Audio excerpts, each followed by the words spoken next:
So this project involves all our Year 7 students. The key learning object for this is curiosity, and I think that's the key learning object for all STEM projects, is to give the students the opportunity to create and to become curious. Today we're working on our co-spaces and how we're going to help the environment get better at Dry Creek and become more sustainable, because at the moment there are many problems that we need to work out. Our main problem has been cleaning up the creek and stopping rubbish from getting into the creek using bins. We have a part of Dry Creek that flows past the school, and so we're working with the Friends of Dry Creek Trail and the councils to look at ways to improve the health of Dry Creek. So the students are working on creating an augmented reality view of the creek to explain what animals are there, what plants are there, some of the issues with the creek, and some of the really rich history of that area as well. This is the introduction for the students to, I guess, really condense their learning in augmented reality. My favourite part of today was probably down in the immersion room doing the virtual reality there, because we got to touch and grab things and do activities. They've started working with co-spaces, and so they've come here today to really put together and solidify that learning into some really concrete products. I like the co-space because we got to learn how to do more things, because we only had little bits of knowledge of how to do it. Now we can code, trying to get them to move or disappear. We're going to talk to the council and see if we can put the QR codes up on signs and to allow the public to use the virtual reality and augmented reality. So their learning outcomes are, how do I learn? How can I learn better? So they're actually now starting to do some actual virtual science experiments, and they've come about that organically just by having this opportunity.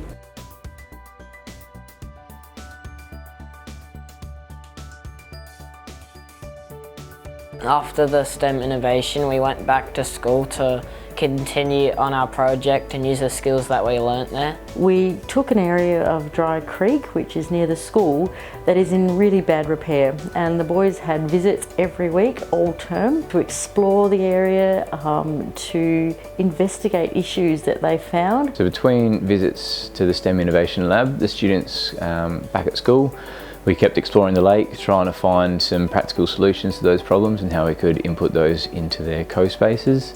Also spending some more time on just fine-tuning their skills. Yeah, we've definitely built up new skills for coding using CoSpace, and also for transitioning between different scenes. So the skills that they learnt here with Marissa and the team, they were able to then translate back in the classroom, and to have that opportunity to meld the real world with the virtual world has been really exciting, and the boys have really jumped on board beautifully. So the boys visited Dry Creek on a number of occasions and took their photos, their 360-degree photos down there, and then they did research on the specific points that they were looking at. Our students have been using co-spaces to not only work collaboratively but also put pictures of Dry Creek into this space where they can create augmented realities, putting some information along with resources in there to help kind of better educate our community. We made our co-space as a group using a 360-degree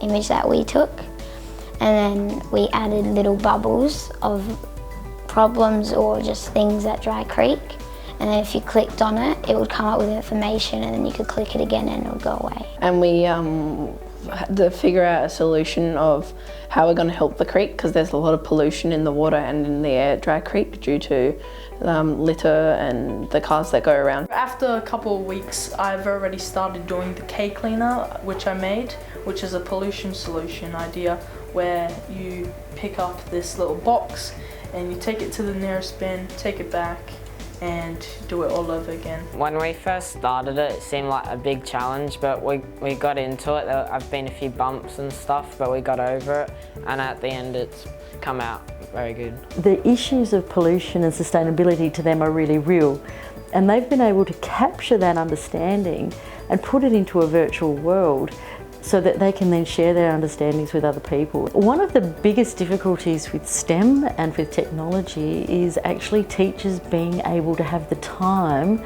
to learn the platforms that the students naturally live in. And the way that it's been set up here, it's just been fantastic, because the first thing was the staff were able to get comfortable in the environment. The staff are given training alongside the students, so we're feeling confident that we can support them and facilitate them, and also not feel like we have to have all the answers. I think what it's done is it's actually given students a real sense of the purpose of technology, and that they can actually really use technology for education and for learning, and also having the ability to teach others